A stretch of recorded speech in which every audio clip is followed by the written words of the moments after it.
There are obviously a lot of people who are present. Can I ask you please to just respect people while they're speaking? Let's have no memory of comments or side conversations, because we need to focus on the understanding that's before us. Give other people respect that you expect to have. We're not expecting a fire drill today. Can we please make sure that these are completely clear? People will have to leave in a hurry. So if there are alarm sounds, please use one of these two exits. Yes, and we'll meet outside in the car park. The meeting will be recorded and then uploaded to YouTube following the meeting. So if there's anyone present, so everyone present should be aware that they may be picked up on microphone. They may appear on camera as well. So if you have any concerns about that, please let us know. Can you please switch your phones to silent for the duration of the meeting? I'll announce the agenda item, or which agenda item we're on, and then the planning officer will introduce the application with any relevant updates and provide a visual presentation to everyone's understanding of the content. I'll then call on speakers who are listed to present in accordance with the public speaking arrangement. So for clarity, you have 3 minutes. I will stop you at 3 minutes. I'll then ask members and officers if they have any points of clarification on points raised by the public speakers, and then I'll ask members if they have any technical questions of officers. The entire committee will then debate the application. Members may seek further clarification on particular points from officers or on points made by speakers in the debate through the officers will respond to issues and questions as appropriate. And then the committee will make a decision by vote. So the first item on the agenda is apologies. We have apologies from Councillor Mike West and Councillor Jenny Snell. Is anyone else aware of any apologies? That's what I've gone. Thank you. Apologies from Councillor Tom Power, who I believe will be attending online. Thank you very much. Can I, at this point, seek a point of clarification, please, on committee membership? Yes, go on. I've sent you an email informing you, well, it's a copy of correspondence between David Fothergill, group leader, and David Clark, because Councillor Steve Ashton, as you know, left the Conservative group, and David Fothergill wrote to the monitoring officer on the 25th, informing them of that.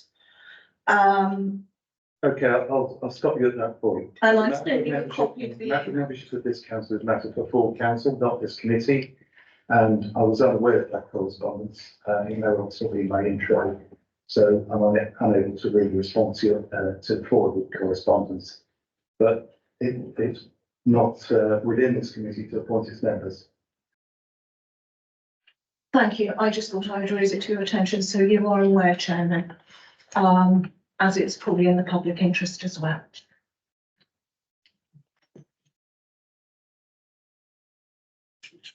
Okay, the second item on the agenda is the minutes from the previous meeting, which you have within your pack. Is it your wish that I sign those as a true record of the previous meeting? Thank you. Are there any declarations of interest other than the ones which are already on the public record? I don't think you've got anyone registered to speak in public question on the web. So the item 5, the planning application 2303015, and it's a section 73 application. Townsend Green, Henstridge. Catherine and legal presenting. Thank you, Chair. This afternoon we are considering the section 73 application to vary 2 of the requirements of condition 10 of the outline approval that the inspector imposed in 2018.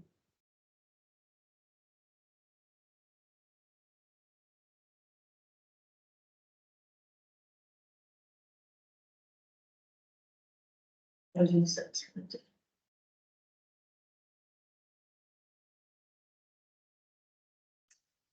This is an application made under section 73 of the Town and Country Planning Act, varying condition 10 of the previous outline planning approval, and to vary submission of the final details required to discharge condition 10, as well as amending the detailed requirements for off-site pedestrian works on the High Street, which were previously imposed by the inspector under Part 3.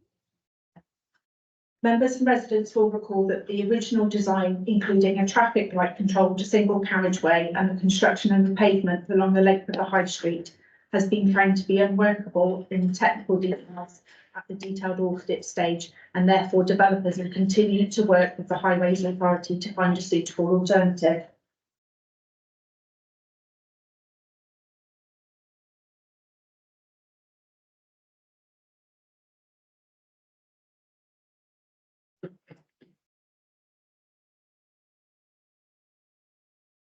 This slide shows the application site as the Outline Commission was approved in 2017, along with an indication of where the original pedestrian improvements along the High Street were anticipated to be under condition 10. You can see to the south of the site the boundary with Dorset Authority, and about a further kilometre to the south of this is the village of Stallbridge.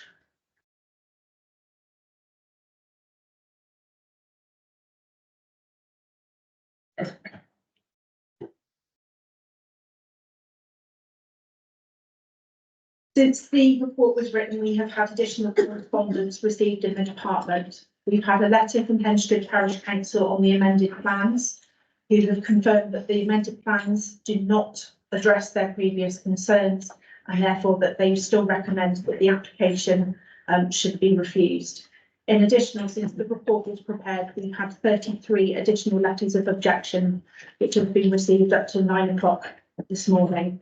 These do not raise any additional points from those already raised within the committee report. Please also be aware that there was a typing error on condition 1 of the proposed draft conditions in the officer report, which refers to the date that development should be begun, and this should read 19th of May 2022 rather than 2024.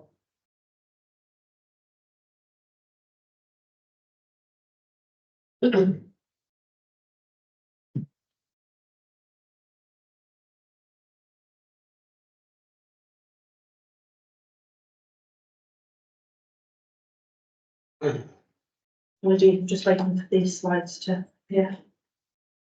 Okay. So this is just to refresh councillors and residents, not residents so much, but councillors' memory about the High Street in Henstridge and the situation we have with the historic buildings, looking both south and north, which demonstrates the lack of pavements on many sections, as well as the narrow sections of High Street. And this is looking south.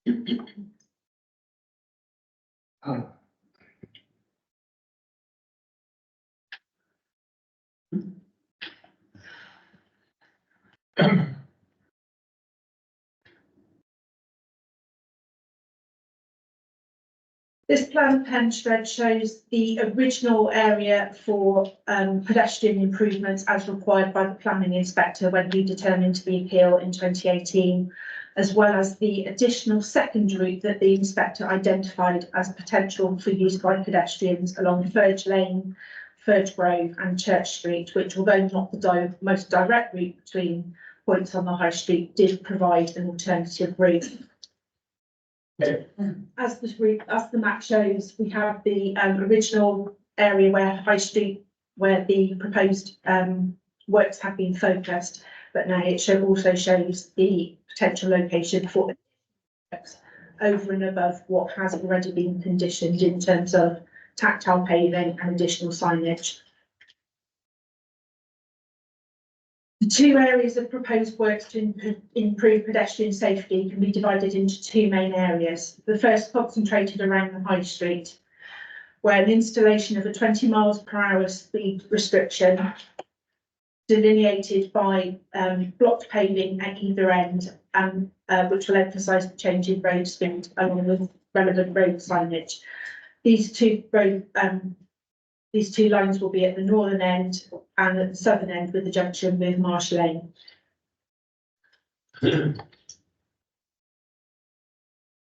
A further block paving strip is to be installed to act as either a rumble strip or to further emphasise the change in road speed in the middle of the High Street as well. And this is the area of the north, with at the bottom of the map you can just see the Church Street entry.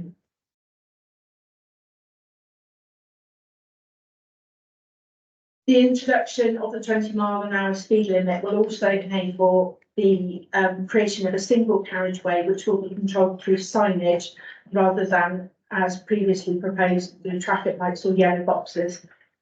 This will enable a proposed build-out with priority to be given to traffic driving south to north.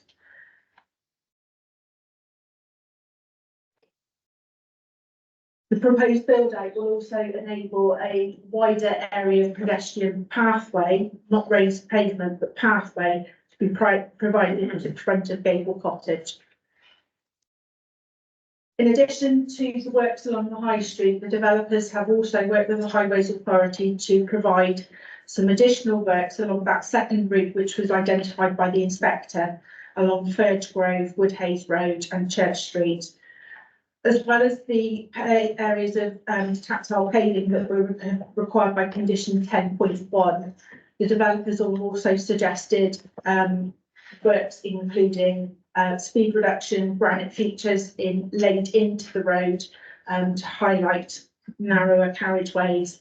They've recommended that a section of pavement opposite the allotments will also be extended for further pavement for the pedestrians.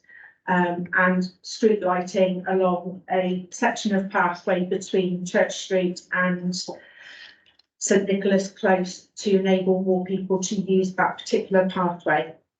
On the junction with Church Street and High Street, they're also proposing to make one section no entry, so that the northernmost part is an exit from Church Street, while the southernmost part is entry into Church Street. And that's shown here.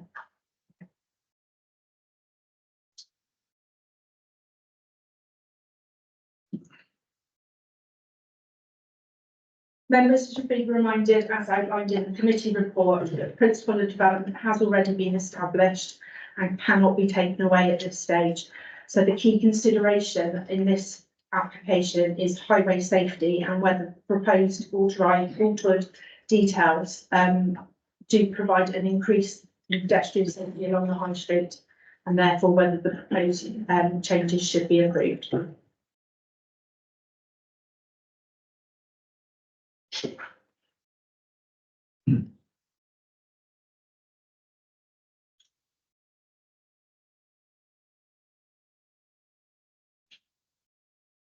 No. Yes. Thank you very much. Yeah.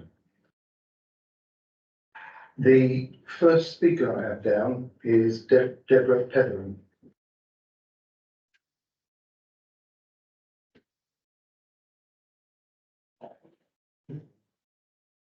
I have 2 points to make.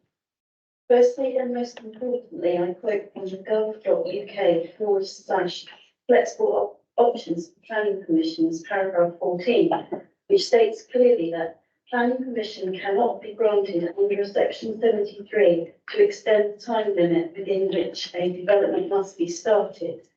Further research confirms that a section 73 approval stands as a separate planning permission, but it is subject to the same implementation timescale.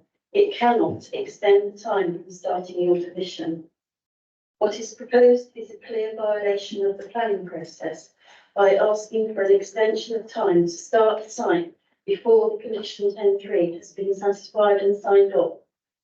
This is confirmed within the planning officer's report by her comment that the proposal to extend the time period for compliance with condition 10 to enable us to suitable conditions to be achieved rather than lose the existing permission is reasonable.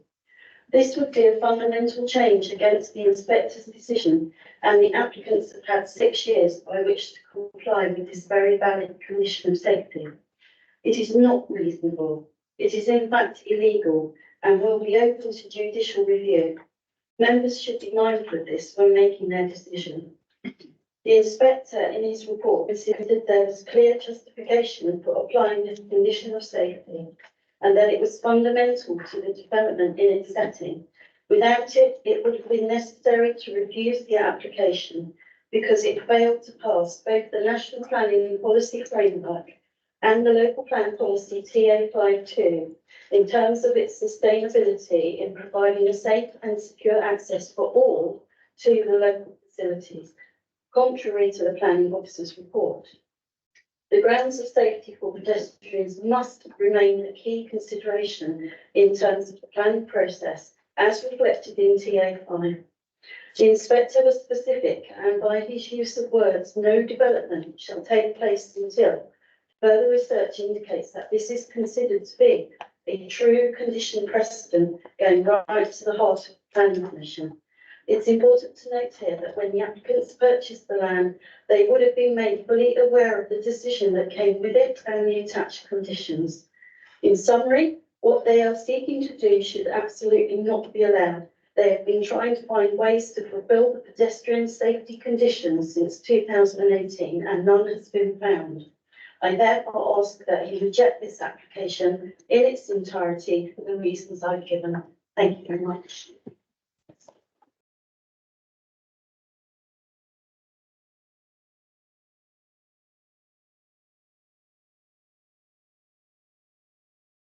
The second speaker I have shortlisted is Mary Frith.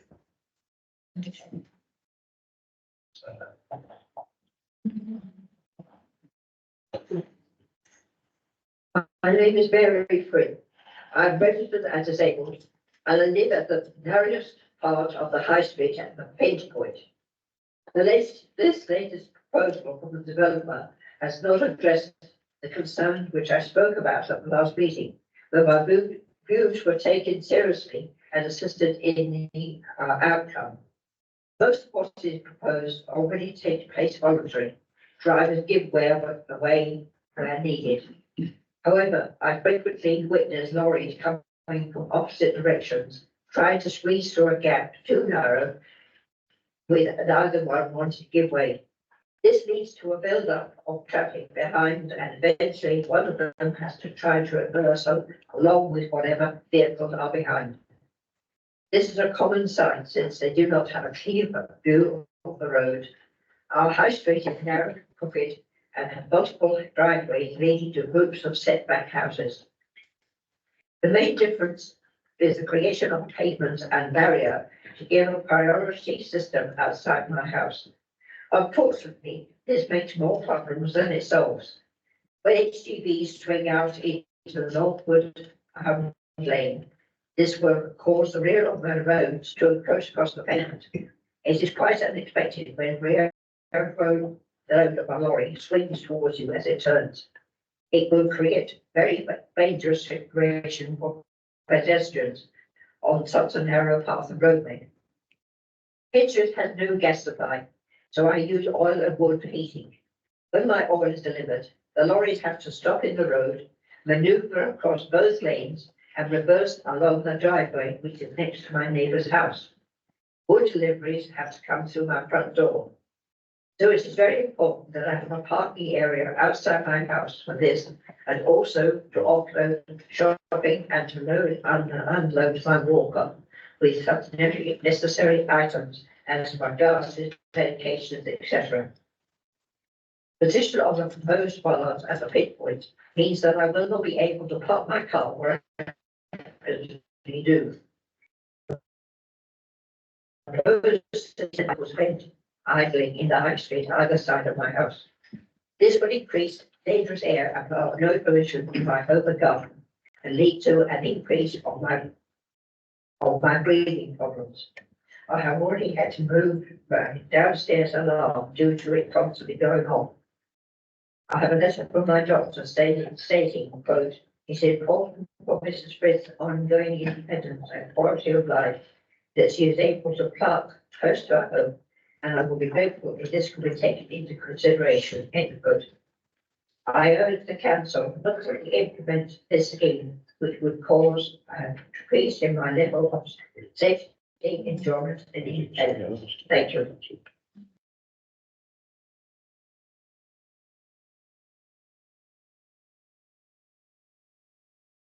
Thank you very much. The third speaker is Susan Sorvello. Residents and future occupiers of proposed new homes need to be able to count on safety for themselves and the vulnerable in our midst. Potential danger must be identified and removed before putting others at risk. The right to safety is a basic human right.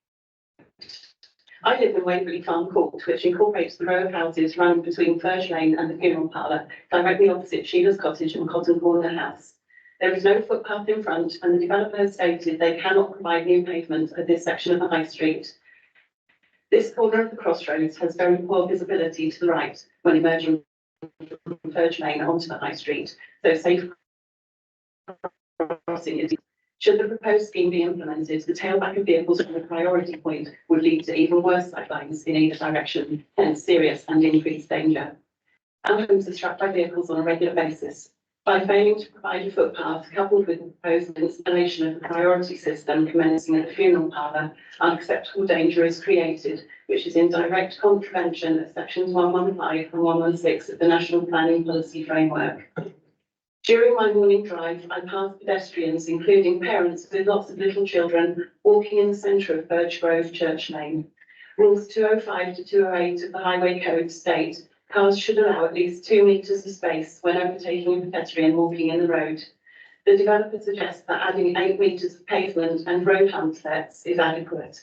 The blind, disabled and parents pushing buggies whilst holding hands with children will find it a serious danger for this surface, as identified in the road safety audit. This is clearly not an acceptable solution under TA5 of the local plan. Section 101 of the NPPF states we should anticipate and address possible malicious threats and natural hazards. The footpath referred to in the plans linking Church Lane with the village hall and field is completely shielded from view, having 6-foot fences and walls on either side of a dangerously steep and narrow path with no handrails. At the bottom, there is a drop to the river which passes beneath, again without effective footrails or guardrails, so very unsafe. The path then climbs in a similar fashion towards the St Nicholas Close estate. Most women do not and will not use it out of fear. You wouldn't want your children or teenagers to congregate there, and it could easily become an area for crime. The Department of Transport's Mobility publication, suggested reading for local authorities and highways departments, goes into great detail about the design of public areas for them to be accessible to all. They state maximum gradient should never be more than 1 in 10 due to toppling risks and physical effort required by a wheelchair user. Hemstridge has reached traffic funding capacity through roads never designed for present-day vehicles. Council resources have been needlessly spent during these 6 years as this developer has continued their efforts trying to put a square peg into a round hole. It's time to stop. Thank you.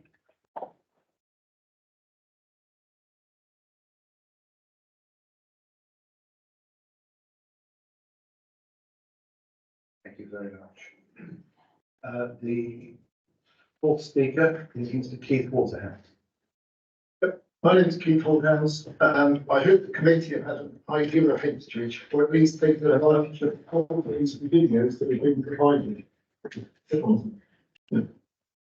Been provided, which are realistic photographs, not the ones shown.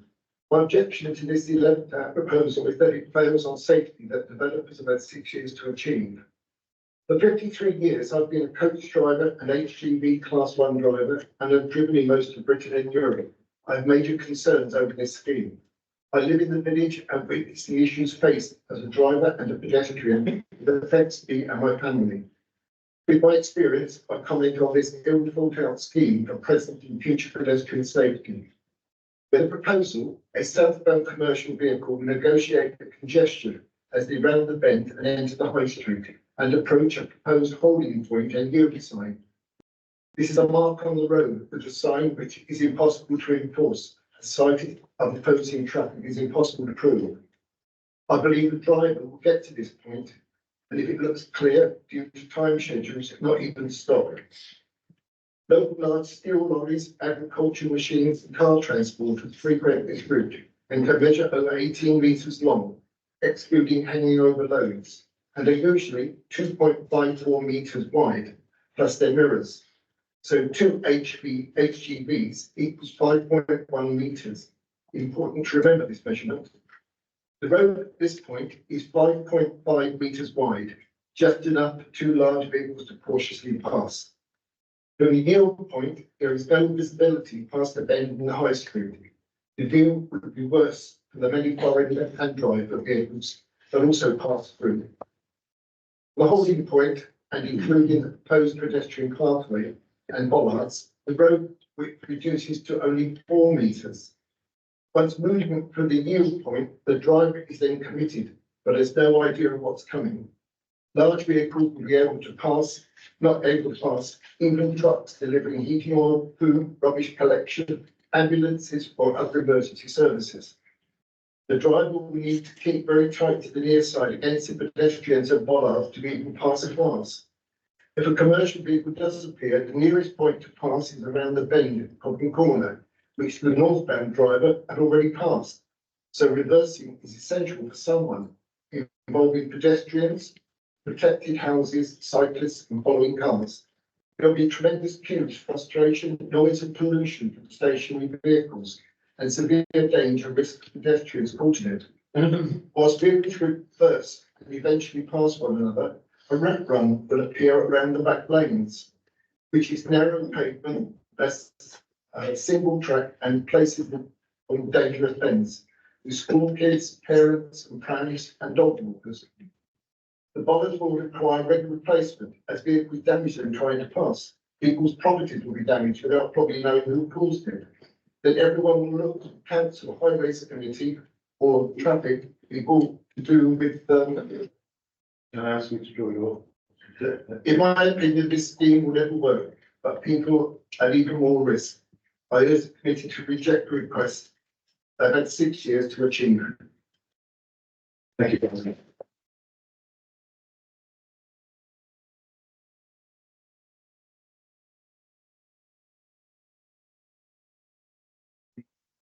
The last objector I have is Dr. Adrian Gamer. Can I ask you, thank you. Good afternoon. Pedestrian safety and traffic management have been the problem with this large development in our village. Highways, full analysis, has always been after, not before, fundamental decisions have been made. The High Street pinch point proposal allows at best a 1.2 metre footway. 2 metres is recommended, which allows all types of pedestrians to pass one another without stepping into the road. Hence, visitors will be stepping into the road, far from ideal. Why propose this anyway? Pedestrians can be left high and dry at this point without any further footway along the most dangerous part of the high street. They will continue to avoid it. What about the back lane? The appeal inspector said pedestrian safety would be improved. He meant once everyone used the high street raised pavement scheme. That plan 6 years ago was abandoned as unworkable. The planning statement mentions low speeds on the back lane. Proposed traffic calming devices are not needed and might actually deflect drivers' attention. This is a pedestrian developers' ploy to suggest something is being done. The extra pavements are welcome, but they are not at the dangerous parts of this route, where there are 3 90-degree blind bends and no room for families to get out of the way of traffic quickly. Church Street has no pavement, too narrow, even for two-way traffic, and not safe. The latest plans offer minimal extra pedestrian protection, but will produce significantly increased traffic on the 130 houses. This will worsen the risk for pedestrians, including the estimated 42 extra school children. There is no evidence that the narrower high street system will benefit traffic flow. Time will worsen it. The back lane will be used as a red one to avoid an increased high street congestion. Highways' recent statement did not support these proposals and quite correctly wanted more information. When Highways examined the plans, they will note all the tracking work assumptions are based on lorries 16.5 meters long.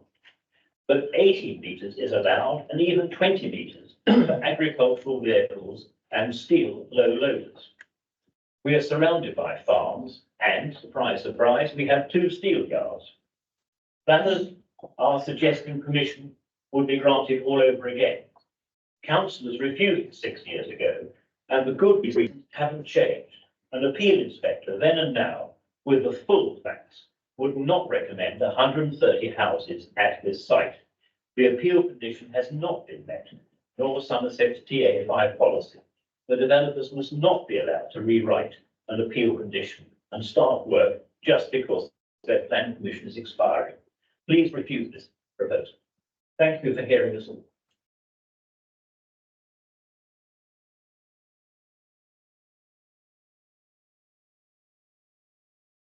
Thank you. We now have Councillor King Courtney, who represents Hinchley Parish Council.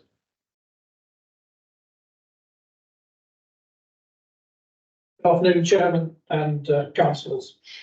In the South Somerset local plan, Henstridge is a rural settlement. Housing development. Microphone, please. Sorry, shall I start again? In the South Somerset local plan, Henstridge is a rural settlement. Housing development in rural settlements is limited to that which meets identified local needs.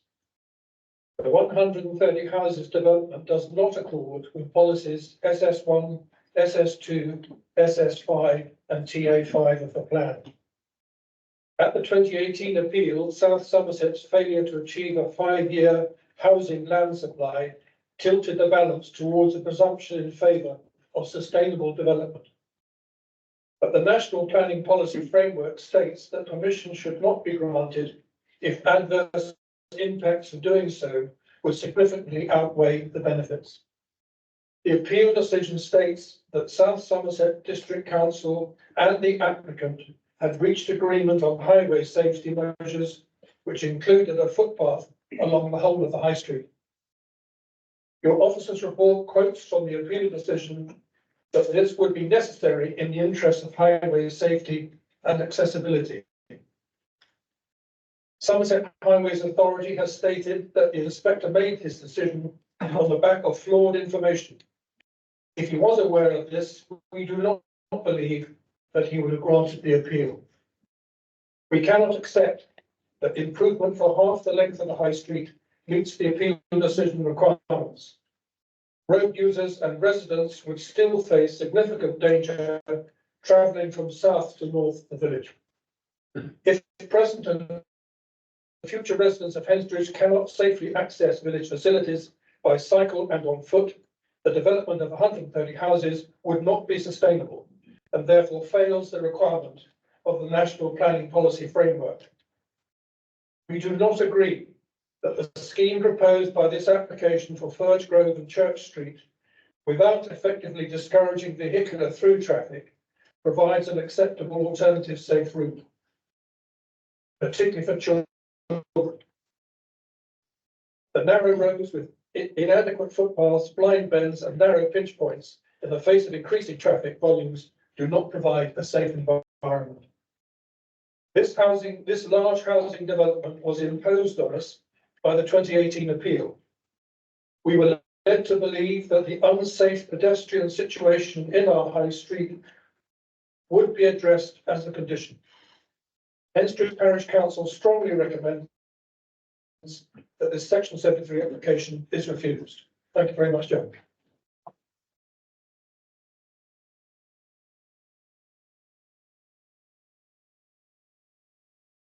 Thank you for being so brief. I now have Councillor Nicola Clark, who is the divisional member. Thank you, Chair. Thank you so much for allowing me to address the committee today. You will note there is a full quota of residents here to speak on this application, and if the time and number weren't restricted, you would have had a lot more, as you can see by the room.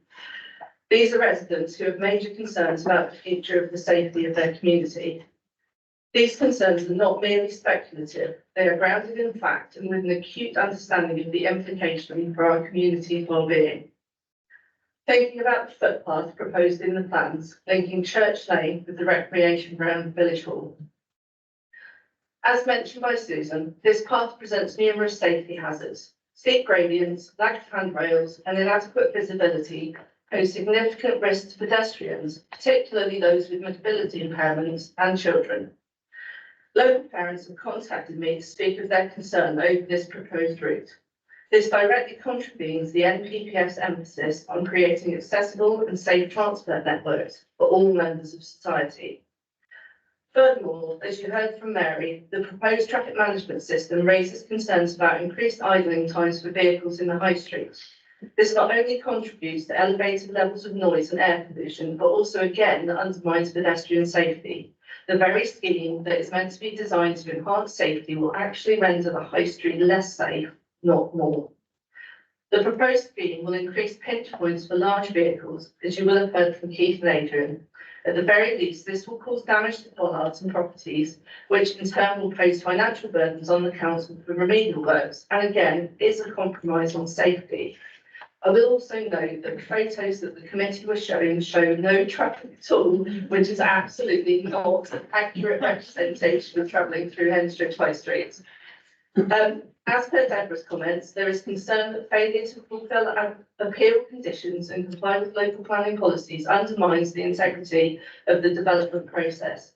We should not be allowed to rewrite an appeal condition and for the development to start just because the planning permission will expire. Things must be done properly or not at all. Ken, speaking on behalf of the parish council, rightly noted that paragraph 4 of the original appeal decision states that the agreement on highway safety measures included footpath along the whole of the high street. Improvements for only half the length of the high street just quite simply do not meet these original appeal requirements.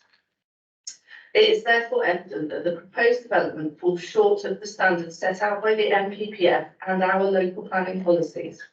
Safety concerns, inadequate infrastructure, and concern regarding planning procedures underscore the need for thorough reassessment. We cannot compromise the safety and well-being of our community just for the sake of expedience. Thank you for your attention and consideration.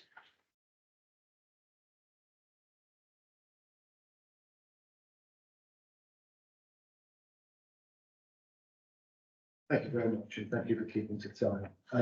The final person to speak on this is Andrew Spicer, who's the applicant.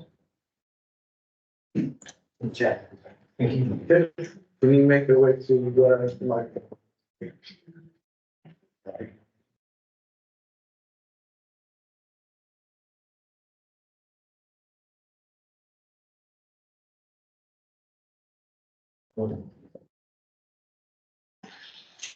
Chairpersons, members, good afternoon. My name is Andrew Spicer, Managing Director for Power. Sorry, I've got to speak to my. Could you get to the end of the table? Yeah. Which one?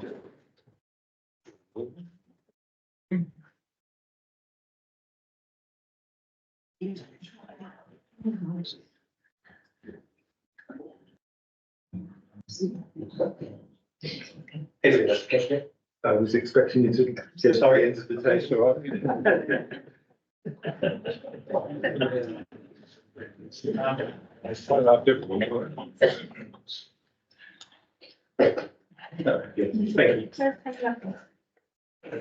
Chairpersons, members, good afternoon. My name is Andrew Spicer, Managing Director for Biodevelopments here on behalf of David Wilson Homes. To discuss the submitted Section 33 application for our consented Townsend Landing development. This application brings forward amendments to the existing planning permission reflecting our dedication to bringing together the comprehensive feedback from all stakeholders, including Somerset County Council, Henstridge Parish Council and the public. Our proposal is straightforward but vital to commence initial works by clearing and excavating a small area at the proposed site entrance. I want to make it absolutely clear that we have listened to all views and issues raised. Aside from approved measures to protect trees, this is the only work plan until we receive full approval from Somerset Council regarding our pedestrian improvement solutions. We proposed three different approaches for consideration, separate discharge of condition applications, demonstrating our understanding that there is no one-size-fits-all solution to community development. Moreover, we are committed to ongoing dialogue and transparency. We propose establishing a stakeholder reference group, potentially with the local community groups and councillors who are speaking from today. They will convene regularly throughout the construction process. This group will serve as a critical platform for addressing community feedback and views directly for as long as we are building, ensuring that everyone's voice is heard but acted upon. David Wilson's Homes has a long-standing presence in Somerset with over 350 homes built in recent developments. This is a testament to our commitment to the country and its residents. Our proposed development, Townsend Langdon, aims to continue this tradition by offering high-quality, modern and energy-efficient homes. Our track record of excellence is demonstrated by 96 NHBC Pride in Job Quality Awards and consistent 5-star rating in the Home Builders Federation Youth Homes Survey for 15 consecutive years. These accolades underline a dedication to high standards at every facet of our work. A significant proportion of this scheme will be affordable housing, a crucial intervention in the local housing market that will allow young people and first-time buyers the opportunity to get on the housing ladder in the area without having to move away, helping provide the much-needed homes that your county needs. Our commitment extends beyond construction. That Townsend Langdon Development will contribute nearly £700,000 through Section 106 and Community Infrastructure Levy, enhancing local infrastructure and community facilities. This includes a new green space, play areas, youth facilities, and a comprehensive travel plan promoting sustainable transport options. In addressing the traffic concerns, I want to highlight that we have proactively submitted a construction environmental management plan which was approved by this council. This plan effectively redirects construction traffic away from the high street, mitigating potential disruptions. In conclusion, the approval of this Section 73 application allows us not to only continue our legacy of building quality homes, but also enables us to invest in the broader community fabric of Somerset. We are not here just to build homes, but to build futures, to enhance lifestyles and to contribute positively to the community's growth. We look forward to your support and to working together to bring Townsend Landings to life in a way that benefits all. Thank you for your consideration. Thank you. I propose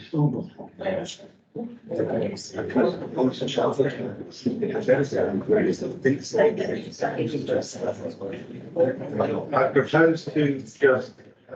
pause the meeting for streams at this point. Because we want to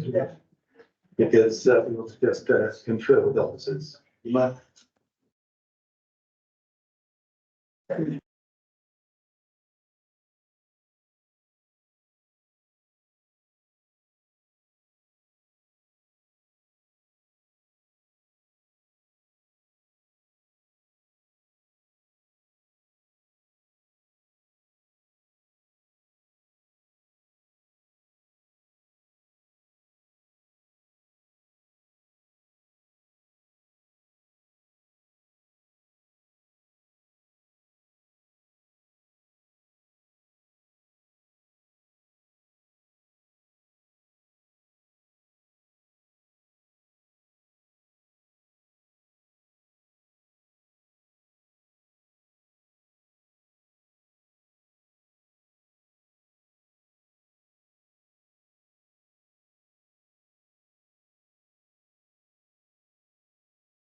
Perhaps we don't remember that.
cameras, what's going on here?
Can people please resume their seats? I'll explain what's been going.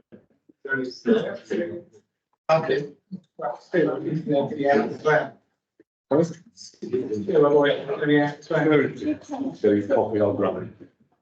Yeah, give a second, you've got just popped in. Okay,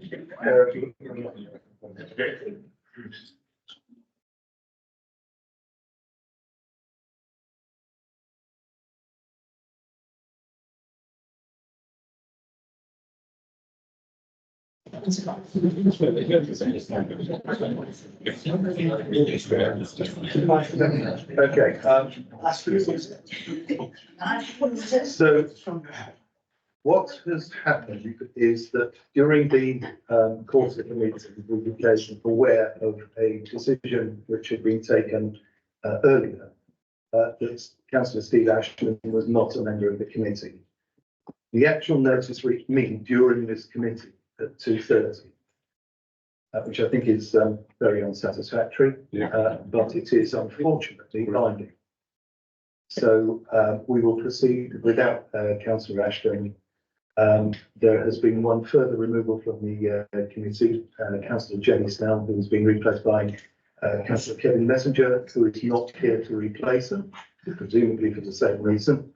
I can only apologise, but you know we will proceed. Peter, they said they can't hear you fine. Okay, can you hear me now?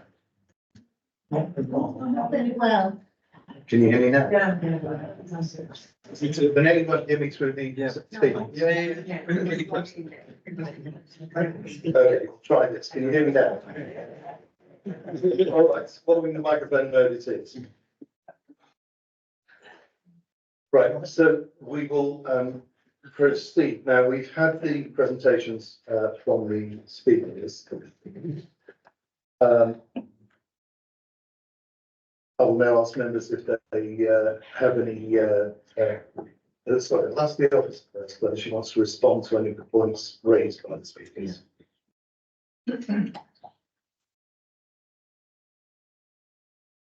There was just one factual point in response to the first member of public who said that the applicants are looking to extend the length of their planning permission. This is not the case. The planning permission will still expire on the same date as previously. What the applicants are looking to do is to extend the amount of time they have to submit particular details. But at the end of the day, the permission would still expire on the 19th of May. And therefore they're not extending their permission as such. I've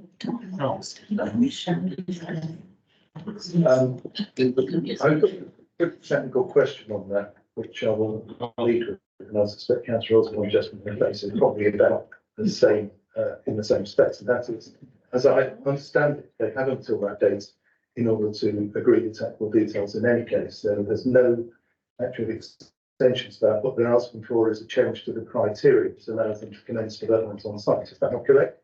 There are two parts to this application. The first is that instead of the condition reading that no development shall commence on site, the applicants are asking to be allowed to undertake a small amount of works on the access and site clearance before they agree the details of the off-site pedestrian works. The second part of the requested amendments is that the details submitted in respect of those off-site works, having found that the traffic light scheme was unacceptable and the yellow box scheme that was suggested last time was unacceptable, they put forward a third alternative. So there's two parts to the application, changing to the timescales for formal approval of those details and a third scheme submitted as those details as an alternative. Councillor Osborne, does that cover the point you were getting to ask the question? Not really, it's still as clear as mud, frankly, because this first speaker raised a very important thing, and actually I'd like to hear from legal on that, because I believe the point being raised was actually a legal one, in terms of that you cannot use an S73 application to extend a deadline on a planning application. That is unlawful. according to the first speaker. If I've got that wrong, apologies. But I would like to hear from legal on that because this point is also a legal one. It's not just a planning condition one.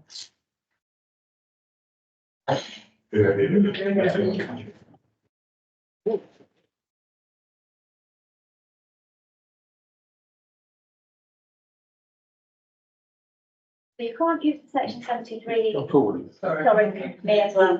Sorry, you can't use the section 73 to change the implementation date. But there are different things that you can do within the section 73. I think reserve matters is one of those things that you can that can be or is outside of that sort of definition of the implementation being the actual commencement of the development.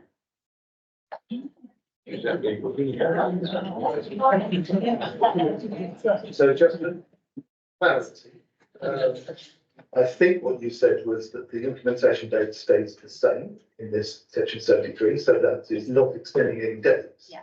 However, what can be done before the details of the scheme have been agreed with the Highways Authority can change, and equally the release of the limitation of a start to development, which locks in the planning permission because it's a technical start on site, would have the effect of locking this permission in perpetuity. Is that correct? I think the key thing, Chairman, is this 19th of May date. And lawful implementation must have started by that date. That's the issue that section 73 cannot alter. The section 73 can allow you, if you look at the original decision notice, you'll see there are probably a multiplicity of triggers, deadlines in there, prior to occupation, prior to foundations, prior to commencement.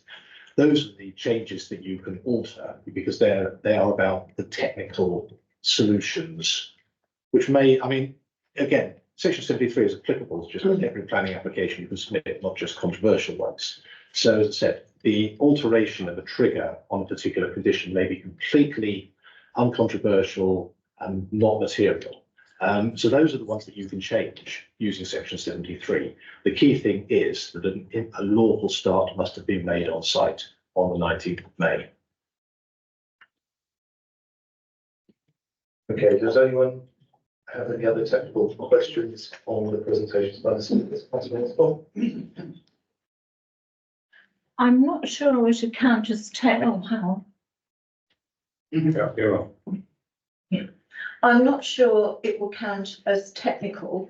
But one question that springs to mind is that this is an A road going through the High Street, the village of Henstridge.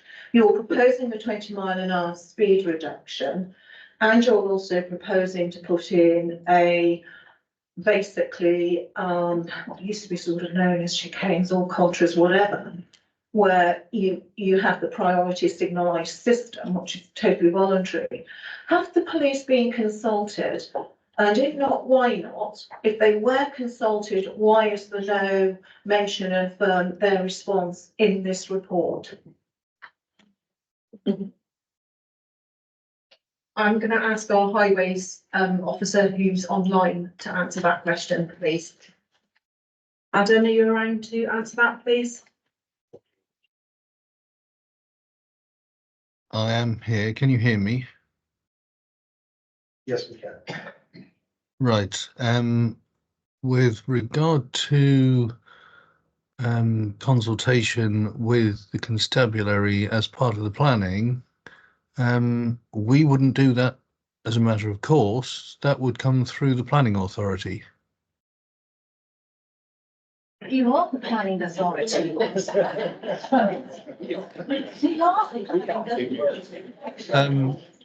Just for clarification, no, I'm not the planning authority. I'm the highway authority. Were the police consulted, yes or no? Hang on a minute. Just to clear that up for people in the room. The Highways Authority is separate from the Planning Authority. I know we're all Somerset Council, but they've got a completely different role in this process. They have to assess the highway and don't only the highway. So the local planning authority team manage the list of consultees. John, would you like to say something? I think, Chairman, the issue here is that the local planning authority wouldn't try and get a second opinion on highway safety from the police to override its own highway authority, who are the managers of roads and speed limits and in-road traffic management measures. So I think, we would take the view that if the highway authority is satisfied, their road safety audit will supersede a view being expressed by the police, who are the managers of the highway network. And just for clarity, I believe the police role here is enforcement of such decisions as are made about the highway and the law pertaining to it. Is that correct? The highway authority won't prosecute speeding offences, that's a police matter, but the highway authority is the body that establishes the appropriate speed limits. And the police don't enforce. Councillor. Yeah, I'm going to come back on that because I know previous parishes where there have been sort of requests for speed reductions on A roads. The police have duly been consulted and objected, so they haven't gone ahead. For a scheme as controversial and as difficult as this one, I would have thought the police should have been consulted, whether their views are taken into account or not, because at the end of the day, it is for the police to enforce it. And if the police, it turns out, are not prepared to enforce the 20-mile-an-hour speed limit, what's the point of the condition if it is not enforceable? And that is one of the tests of the conditions. It's one of the 6 tests. They should be able to be enforced.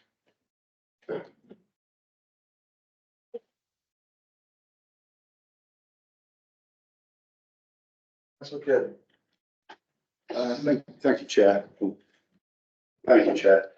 My technical question really relates to the main reason I turned this application down last time. Well, the thing that tipped me over the edge was the delivery of fuel oil and other things to some vulnerable people. I believe that previously there was no way the fuel oil could have been delivered to one of the properties. I'd like to know in this particular plan, have those issues been addressed? Thank you.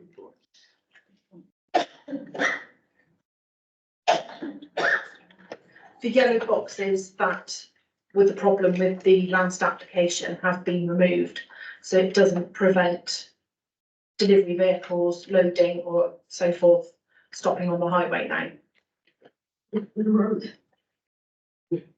Okay, Councillor Hobhouse, just for clarity, you're speaking as an open committee who is unable to vote on this particular application because we turned up late. Is that correct? Absolutely, I know I can't vote. This is filming with Councillor Keeley. The previous problem, and I was on the Area South Committee that voted this, turned this down in 2017, and the addition of the boxes to the original application does not meet the problem. The problem is you have a lorry parked in what is effectively a single lane street, unloading the oil so that the householder can have the oil to heat their house. And the traffic cannot get past properly at all. Has the Highway Authority met this problem? Yes or no?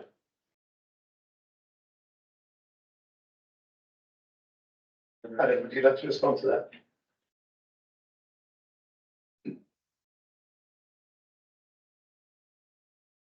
Adam Garland, can you hear us? You're on mute. Sorry, yes, I am here. Can you hear me? Yes, we can.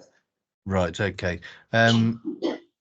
Okay, so the issue of vehicles parking in that narrow section to undertake deliveries, whatever those deliveries might be, fuel oil, shopping from Sainsbury's or Asda or whatever, that's an existing situation. It's not caused by this particular scheme. So if vehicles attend those residents through there. The issue previously was the implementation of the yellow boxes, which, as Catherine says, has now been removed. So the situation goes back to being normal, i.e.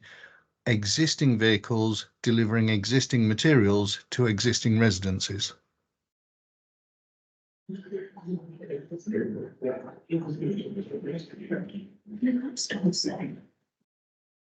Councillor Hoppers, do you want to follow up on that?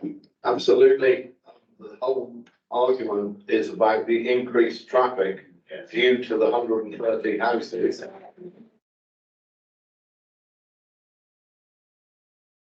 Two cars per house. What is that going to do to the high street where we already have these problems?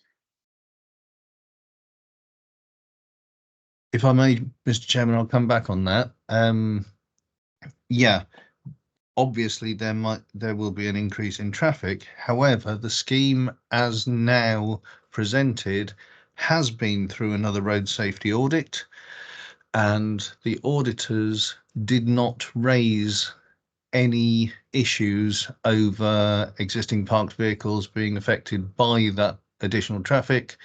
There was nothing raised about forward visibility, being able to see through the new pedestrian improvement schemes. There was nothing raised about conflict with vehicles in there. The swept paths were accepted. And so all I can say to the members of the committee again is the Highway Authority road safety audit has not raised any major issues with this scheme. Do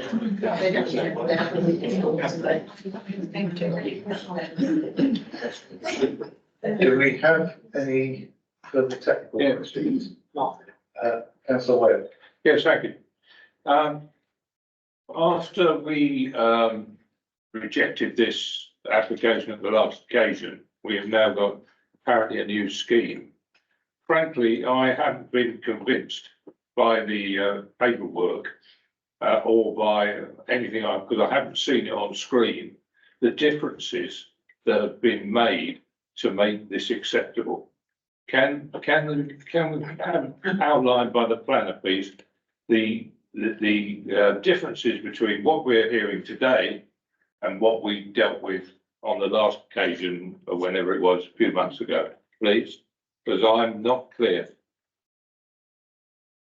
The previous application that we dealt with in October last month had a number of yellow boxes throughout the high street, from the junction by the post office all the way through to the junction with Marsh Lane.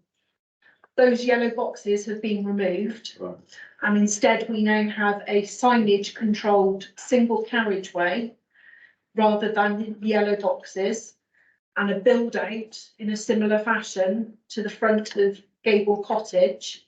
So you still have a single carriageway, but instead of being created through yellow boxes, it's being created through signage and a physical build out. It still results in a single carriageway in the same way that the traffic light system originally envisaged by the inspector envisaged a single carriageway. So we would still end up with a single carriageway and a widened footpath, not the entire increase that the inspector envisaged, but still a widened footpath in one of the narrowest pinch points. Can I come back on that? And this pinch point, which you've just mentioned, this pinch point you just mentioned, would vehicles be able to deliver to the residences or the residents where this pinch point is? Because presumably that's going to be built up. Therefore, you won't be able to deliver to the building there, will you?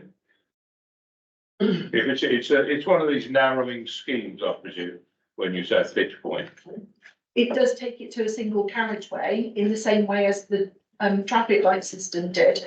So therefore, if you couldn't park in the single carriageway without obstructing traffic in the same way that the traffic light system proposed.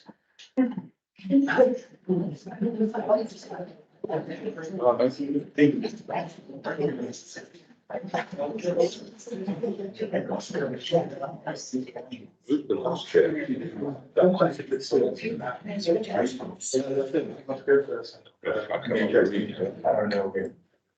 reasons as last. So, sorry, so you want to go first then, Jason? Okay, Chairman, I've not heard a single thing that convinces me that this scheme is workable, practical, or even feasible or enforceable. I am really surprised and disappointed that the applicant had an opportunity to explain to all of us here why this scheme would work, why it was enforceable and why it was viable. Instead, all we got was 3 minutes of PR puff.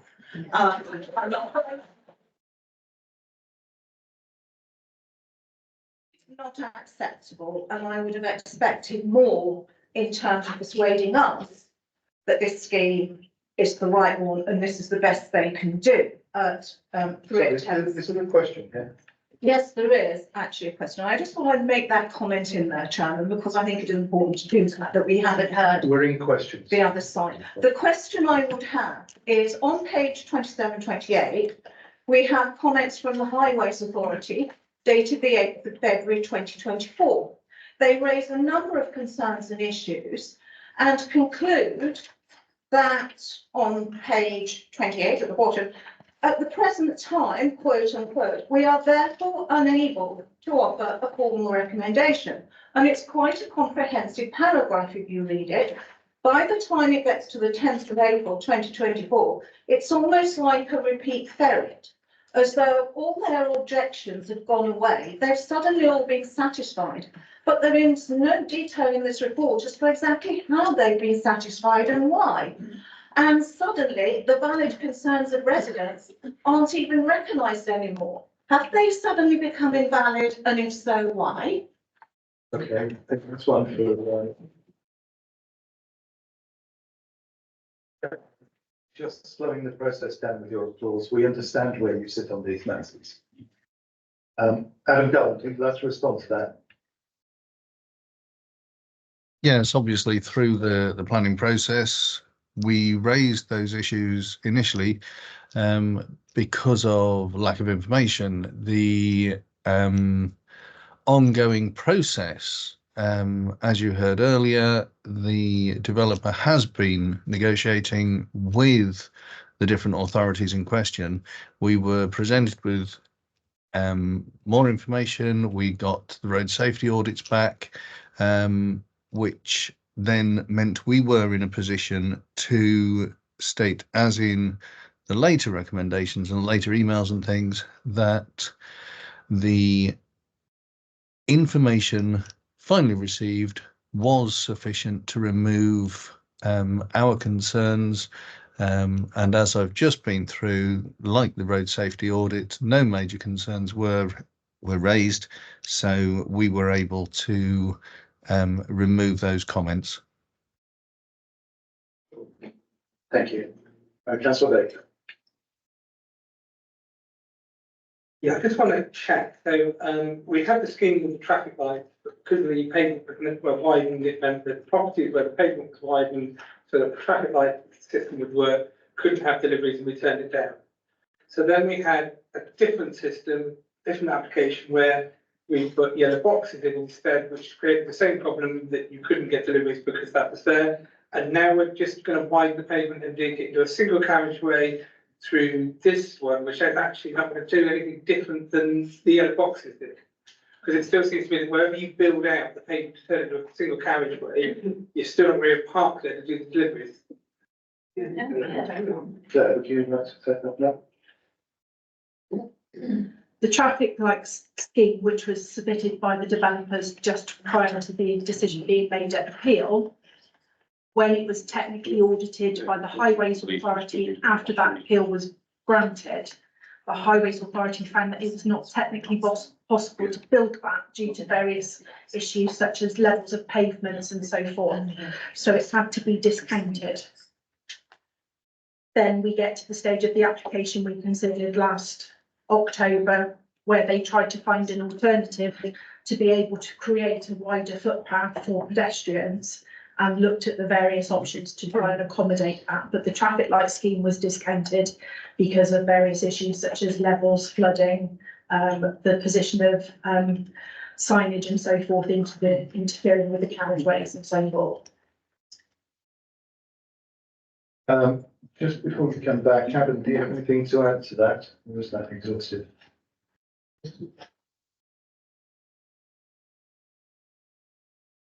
No, I think from the Highway Authority point of view, Catherine's detailed the issues over the signalisation scheme.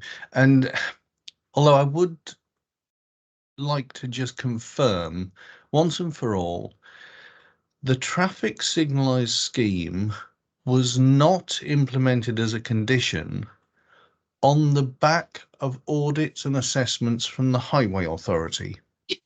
I've said in the past when we've been talking about this, that the condition was based on spurious information, to be honest. The planning inspector did not ask the Highway Authority to assess it at the time. He just applied the condition, and that's why we're in this situation now, because the condition was unsafe. So now, as Catherine's just been through, there are problems with where you put the signal heads, the distances involved, the proximity to third-party land, whether it's oversailing or whether it's in contact with third parties and this sort of thing. So no, the signalisation scheme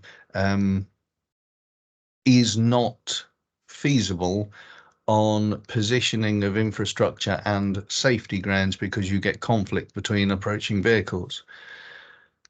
Yes, then you went in through the process of the yellow boxes and this current scheme. So I just thought from the committee's point of view, it's important to understand exactly where that condition came from and the problems inherent within it.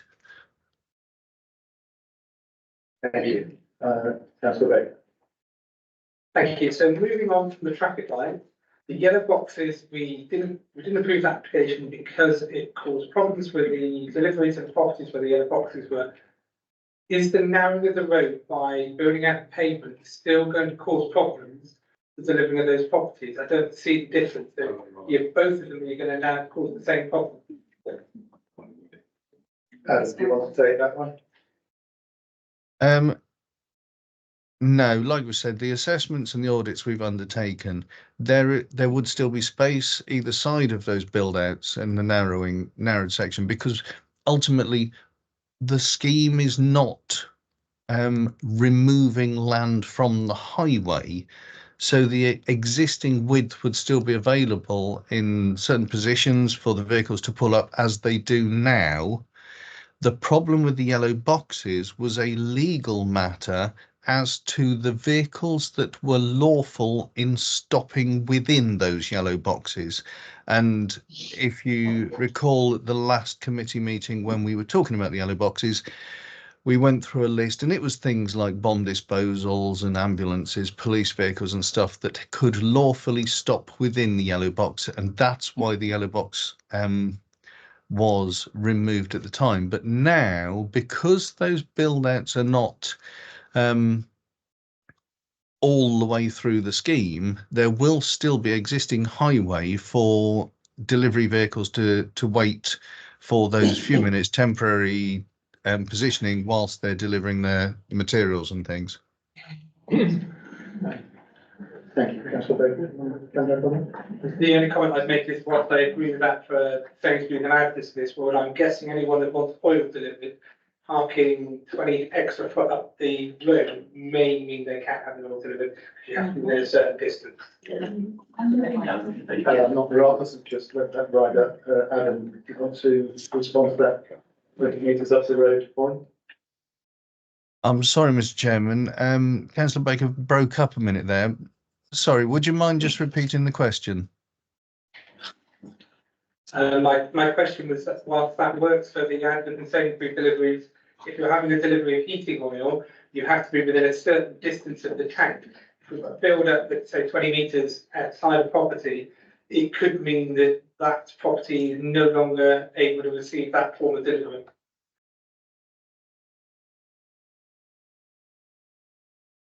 Right, I'm not certain as to exactly where the heating oil tanks are down there.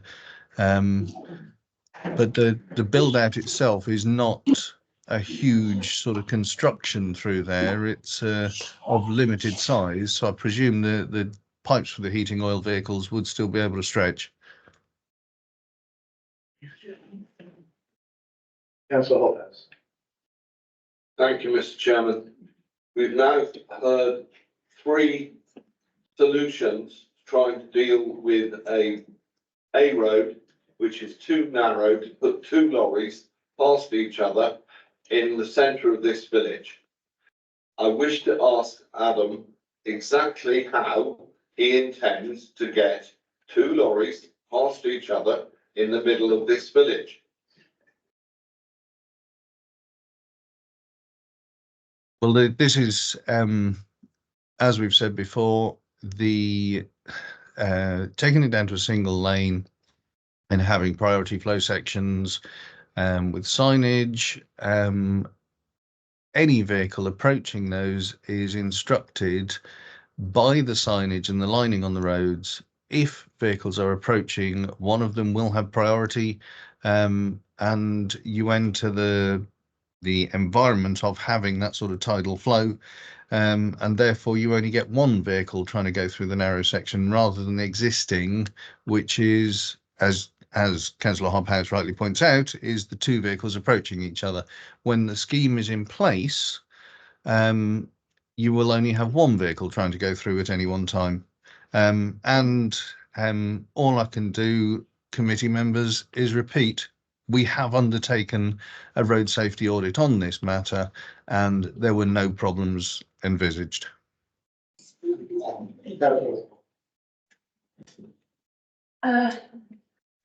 Thank you, Chairman, but let's go back to the beginning, shall we?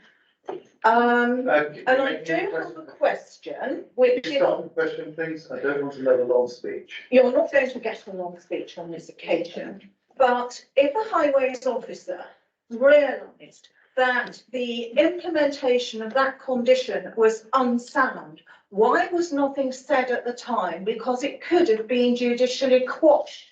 Because one of the 6 conditions, as we all know, is it's got to be doable, it's got to be enforceable, it's got to meet like 6 conditions. This clearly didn't. You heard our very own highways officer say it was unsound and gave a whole plethora of reasons why it was unsound. Why was it not quashed at the time? And this wouldn't be happening.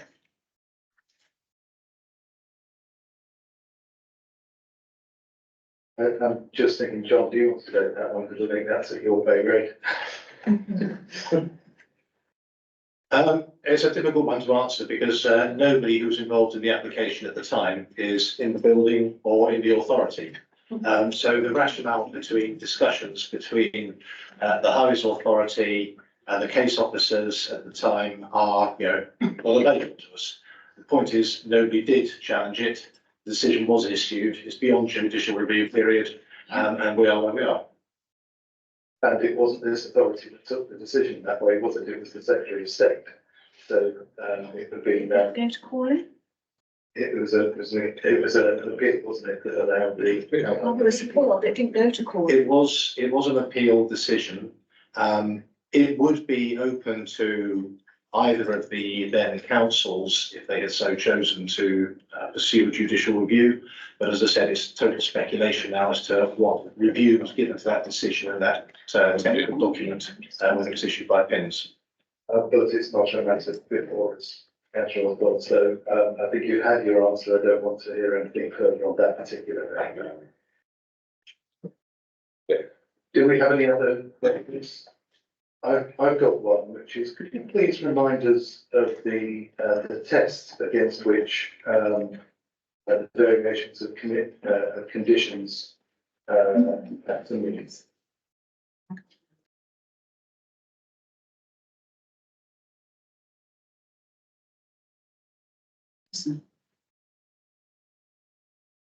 The paragraph 73(2) says that when considering a section 73 application, the local authority should only consider the question of whether the conditions subject to which planning permission should be granted. If they decide permission should be granted subject to the revised conditions, then they should grant planning permission.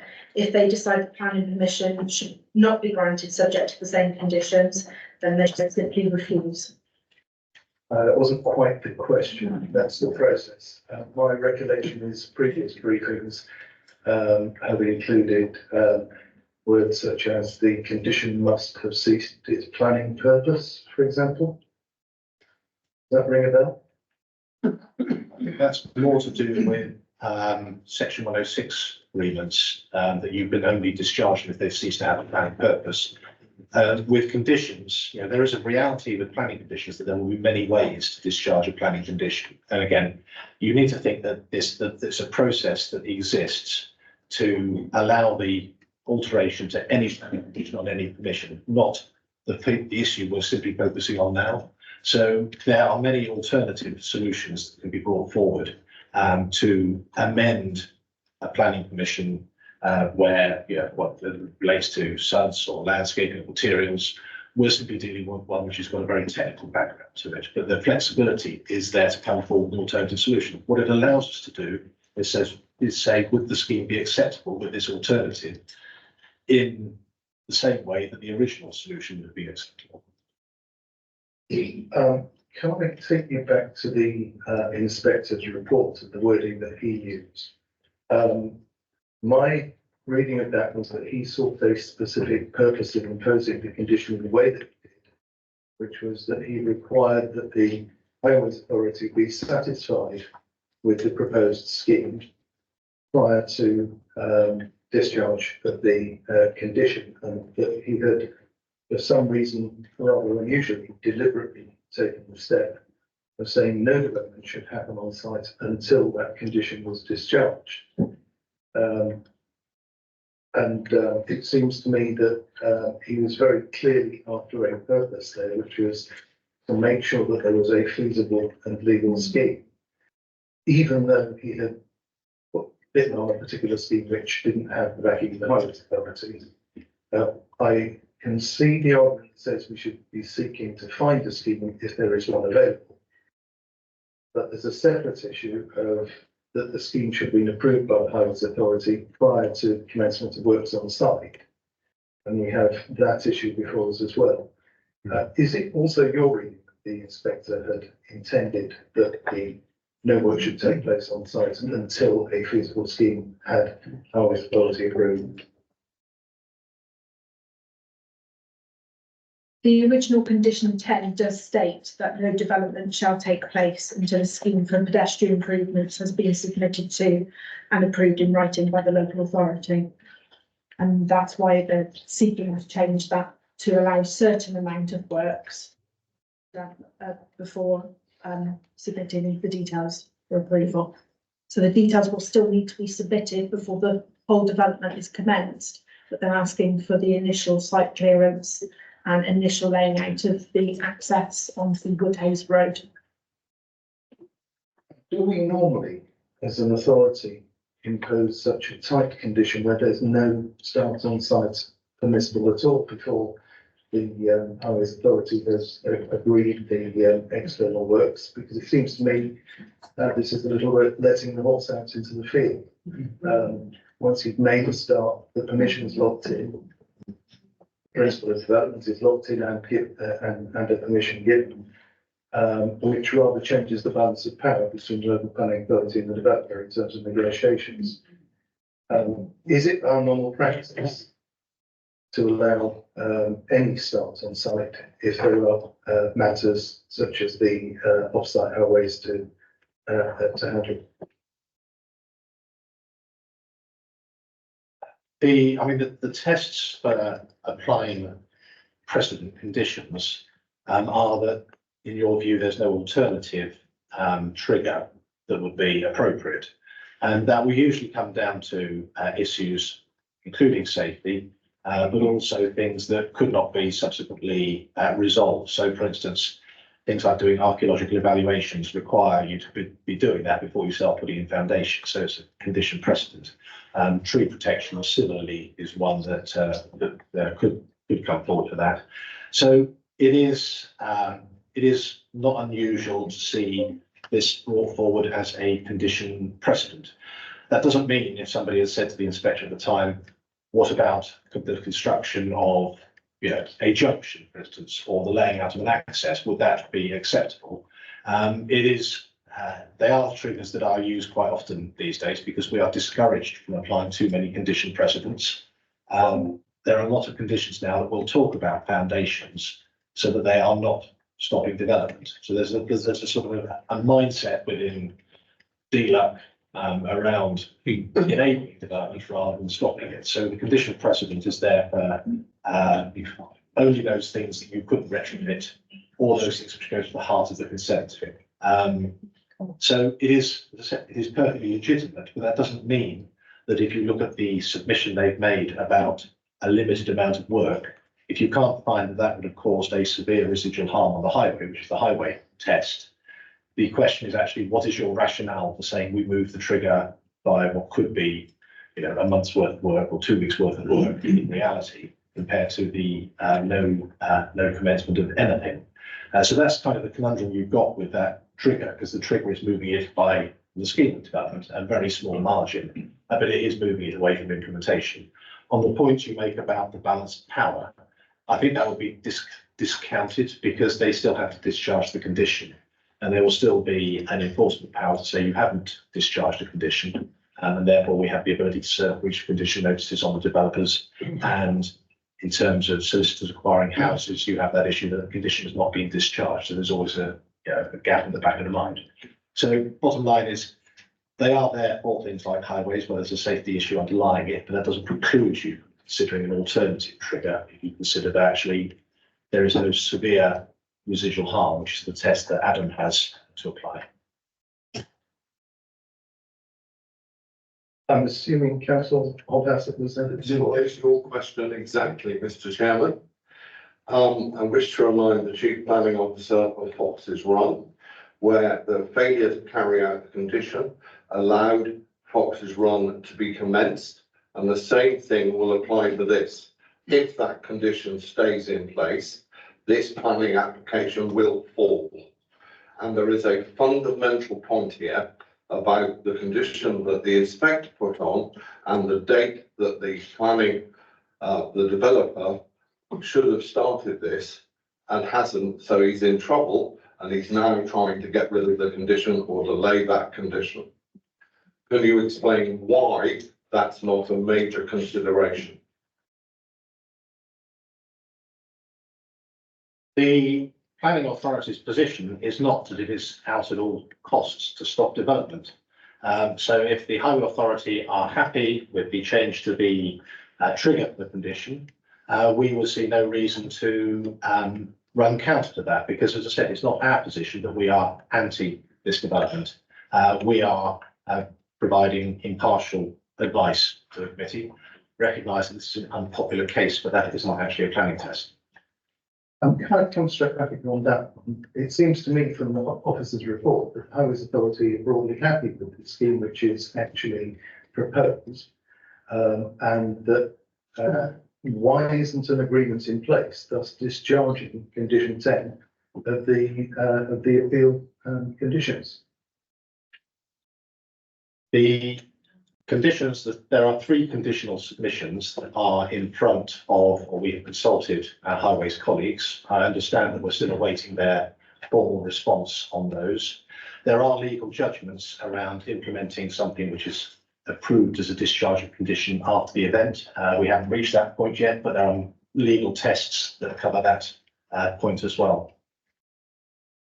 I'm sorry, my understanding was that there were a number of things in the condition which is sought to be varied by this application, which actually required the Highways Authority, the local planning authority and Highways Authority to actually agree the road changes. We've had advice from the Highways officer that they're not disagreeable to the road changes. Why is not an agreement in place, thus obviating the need for this section 76. 73. You're right that the Highways Authority have agreed with the revised scheme, but because the revised scheme doesn't match the wording of the condition, we have to look at changing the wording and the formal requirements of the condition first, because the scheme that they are proposing doesn't match the wording of the condition. So then seeking to change the wording of the condition to match the scheme that has been deemed acceptable by the Highways Authority. Okay, so if we were to agree the changes of wording, which are the part which is removing the specification of the traffic light system and as it currently sits, because we're now being advised that the Highways Authority is in a position to agree the broad thrust of the present proposal, then why is the other part of the application necessary?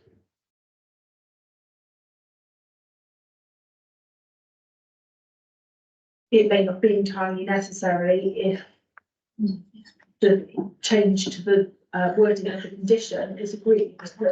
We could therefore discharge the condition fairly quickly. The applicants will also need to have their technical approval as well under 278 of the Highways Authority rules and regulations. So it gives them time to sort that as well. So we would be meeting the Secretary of State's inspectors' requirements in terms of the threshold. And if we were to actually retain the existing threshold and change the test so that it's to the agreed by the Highways Authority, that actually has the same effect. So there is actually the effect of creating a development emission in perpetuity if we change the test on the threshold, but keep the threshold the same. It's whether or not this can be delivered safely. Yes, by allowing an extension to the trigger point, it allows the necessary paperwork to be completed from the Highways Authority side.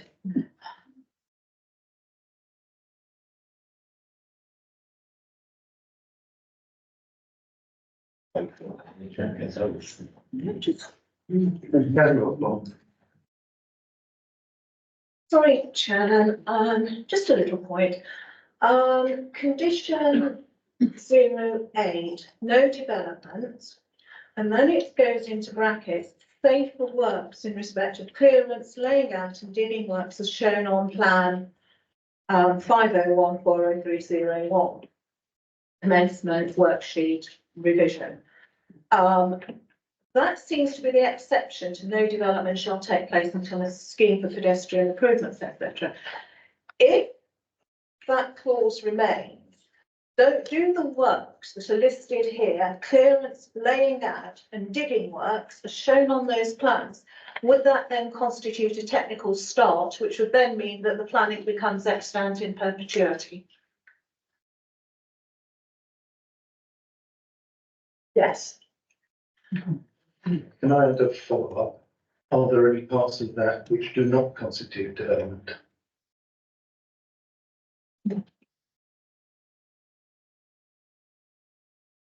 Yeah.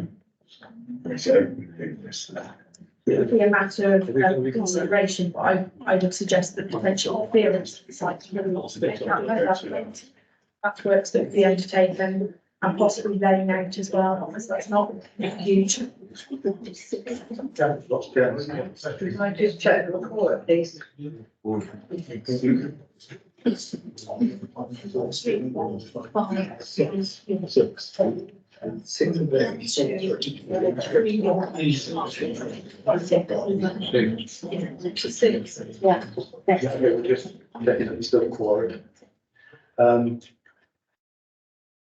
Councillor Jones, you addressed the question. That was it. Yeah, okay. That's right.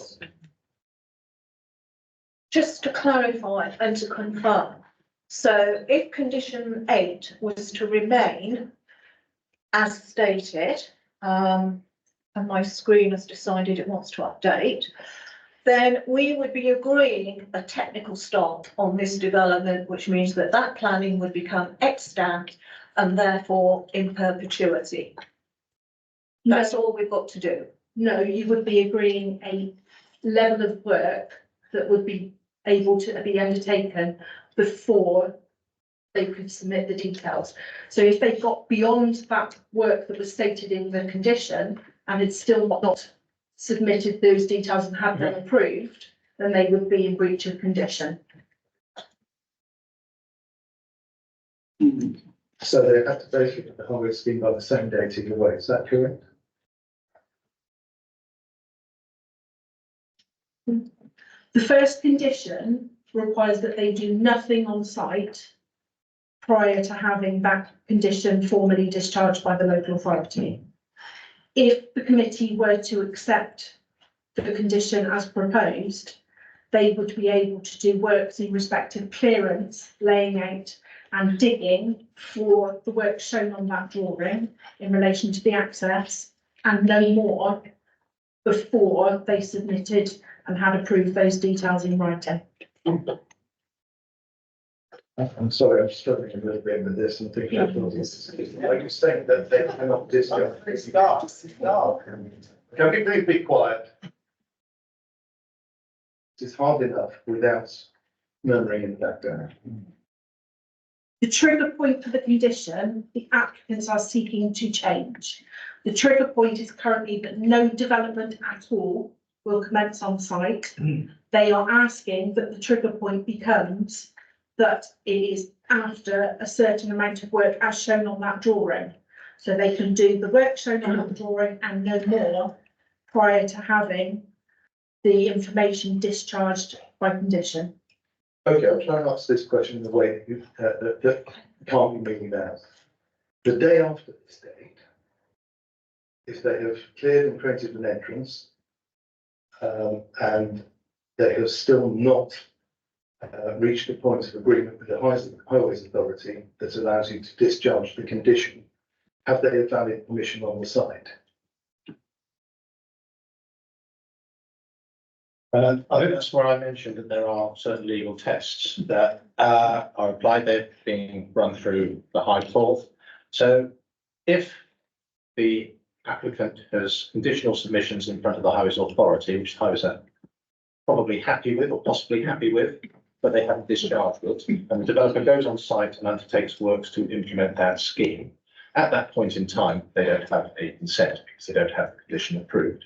However, we at the Highways Authority are tasked with determining those applications regardless of whether the consent is applied or not.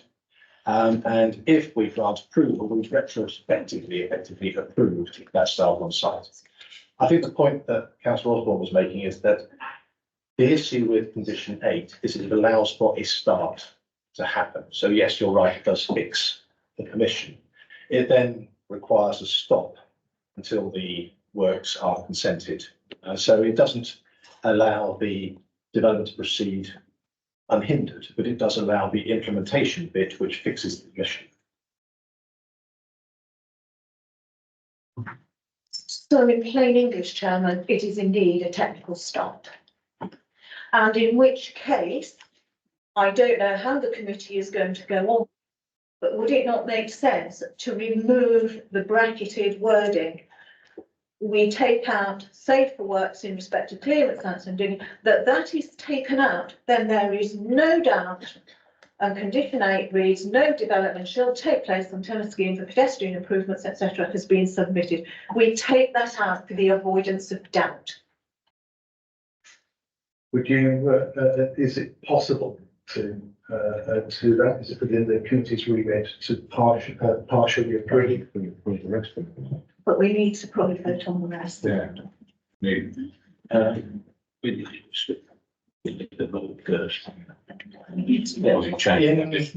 In essence, if you take that out, you're taking away the implementation opportunity. And it shouldn't really be this council's view that it's an objective to take away the ability to implement a scheme. So you'd have to explain why pieces of work to deliver those or the work required to deliver those clearance laying out is actually of itself unacceptable. I think that's the test.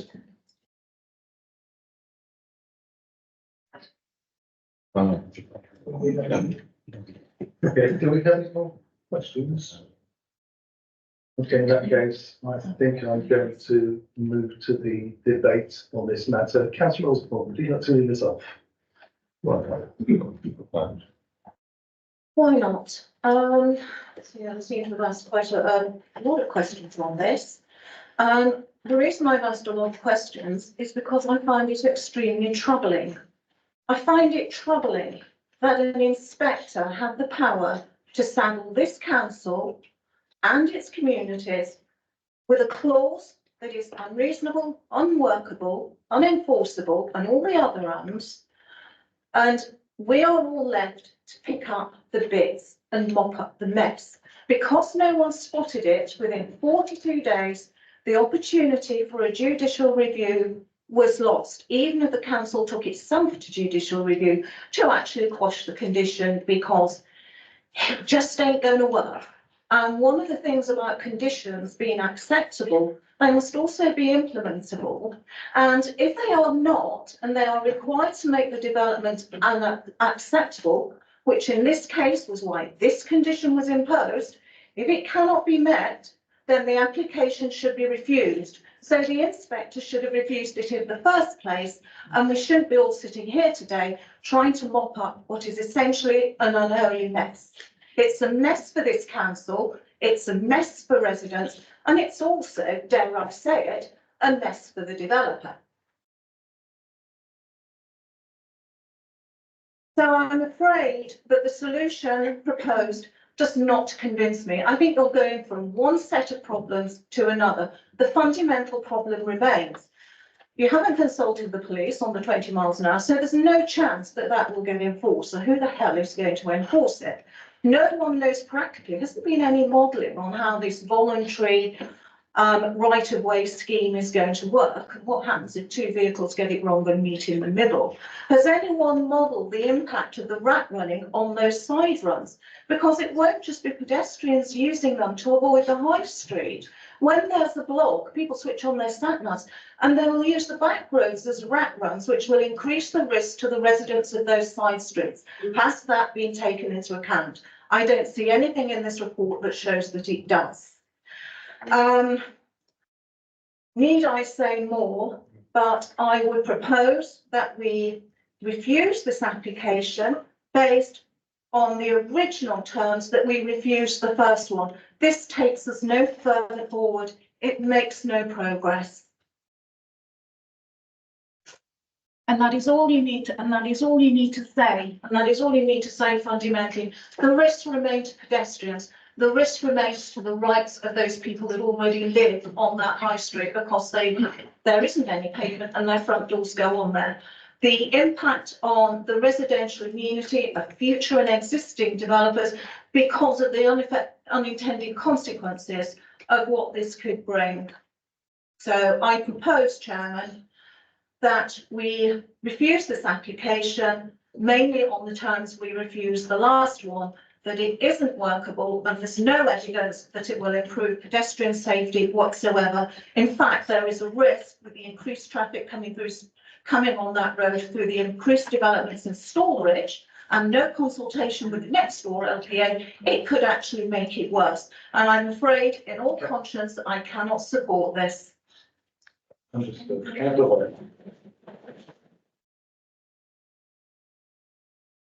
I'd like to second that. On the final point that Councillor Osborne made was that this has not improved what we turned down last time. There's no improvement whatever, as far as I can see, to the basic points which we refused this on the last occasion I heard it. So I would second the refusal on the same reasons as quoted by Councillor Osborne. Thank you. And I asked the two to start writing that down in some sort of plain English, because to be honest, an awful lot was said by Councillor Osborne, and I don't think it's a reason for refusal. I think it was a very long list of things. I think Sorry, Chairman, I think we just gave the reasons with the same reasons as last time. If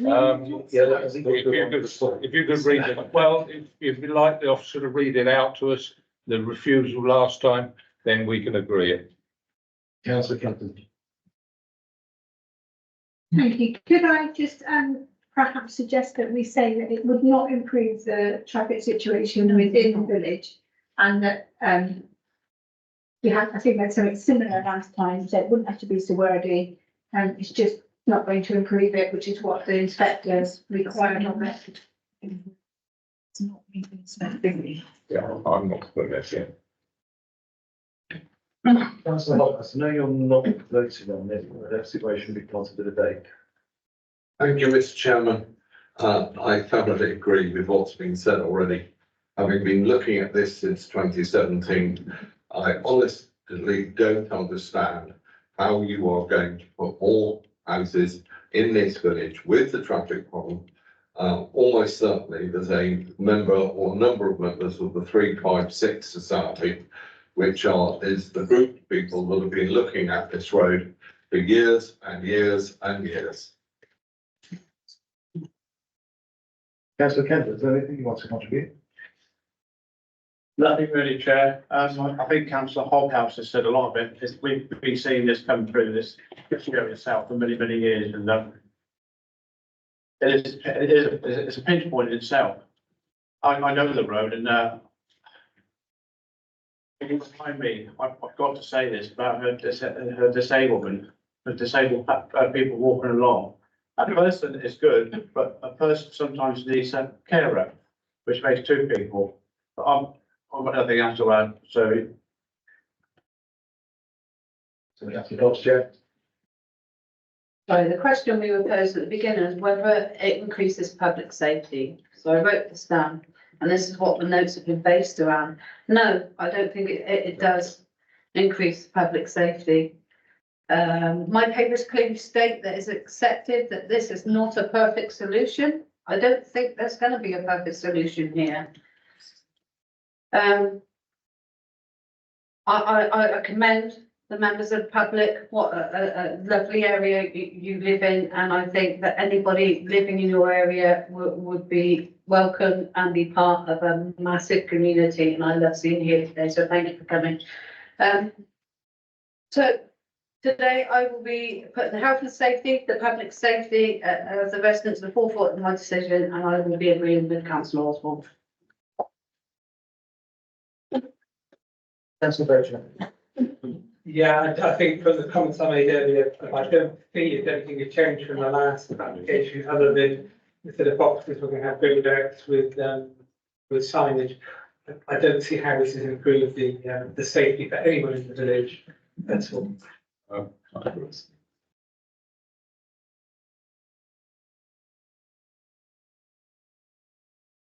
Okay, for my part, thank you everyone for coming along, and particularly to those of you who spoke up and spoke so eloquently and briefly on the subjects. I went out for my second site visit today. I completely understand the issues that have been raised. And to say, I agree with colleagues that this is not a significant step forward in terms of public safety. It is, in my view, a slight step forward, but only a very, very slight one. It certainly doesn't measure up to the magnitude of the test laid out by the inspector in his original approval for his traffic light scheme, which was this was what's wonderful. I'm afraid that's not the case for me. I don't think this does deliver the safety that your selves or the residents of the new estate that he was aiming for. I'm also concerned that the form of the section 73 has been hybridized to allow effectively a technical start when in fact the developers have in which to achieve a solution here that itself says something. I am fairly certain there could be a solution. I don't think this is it because I don't think I think it will increase the congestion in the village over present because of the islands are built out. And I don't think that's changed from the reason one of the last time this was before us. I don't think reason two was entirely about the yellow box system, and I don't think this, I think that one has gone away. So when you said objections, that's what I was fishing for, really, because I think the yellow box was a legal issue, rather than a practical issue, where space remains. I wasn't. Sorry, Chairman, I should have possibly stated that the yellow box clause comes out because it's obsolete, but the rest of it fundamentally remains. And can we be clear that in the event the committee supports my recommendation, that also the clause in condition 8 also falls, so we don't get a technical start through the back door. And just for clarity, my personal opinion is that, the original highways test that then got revised so that could be approved. I can understand entirely why the Highways Authority is now willing to accept a 1.2 metre pavement. In the area, there are very, very few full width pavements to the current standards. It is very much the exception rather than the rule. As I noted, driving out there and back again today. And equally, I've heard much said about the pedestrian access through the village. I quite enjoyed my walk. I have to say, I didn't. I think one vehicle came past. There are some roads which don't have footways, but they're equally very, very short distances between corners, very narrow lane down by the church. So I don't see that as a big issue. And somebody would push a child alongside using that as the alternative route. In my view, it would be most unlikely that motorists would be so rude as to actually. I'm sorry, I walked it myself, and if you've got that, it's not with the road, it's with the driver, and you can't avoid rude drivers. That's not a planning matter. So I think we have a proposal before us. Yeah. Just mention something. I think Councillor Husband just mentioned about changing condition 8, but we can't do, you can't do that as a committee today. You're only here to determine the variation on condition 10. Just to make that clear. I'm sorry, I didn't take that understanding from what she said, although it was mentioned. I think it was in the case of frustration. So we only have condition 10. You approve it or reject it, and reject it with reasons. And I believe you've said the reasons are as per reason 1 of the previous decision. Yeah. Yes, sir. And I believe your second was not. Yeah. So we have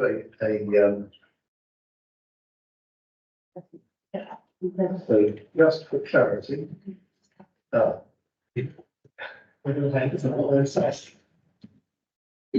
Previous refusal reason number 1 was that the proposal would lead to increased congestion within the village, resulting in conflict between larger vehicles and between vehicles and pedestrians, which would not improve overall pedestrian safety, would fail to secure inclusive, safe and convenient access on foot, cycle and by public and private transport that addresses the needs for all, and would not maximise the potential for sustainable transport. As such, the proposal would be contrary to policy TA5 of the South Somerset Local Plan and relevant guidance within the NPPF to promote sustainable transport, in particular paragraphs 112 and 111 and 112. Okay, I believe that has been properly proposed and seconded. Yeah. Can I have a show of hands of those in favour of rejection for that reason?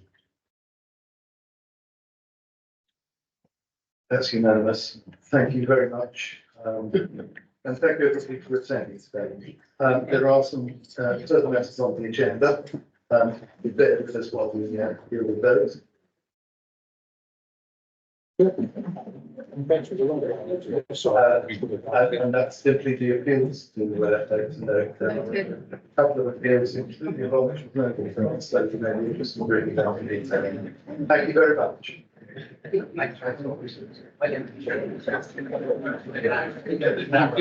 you.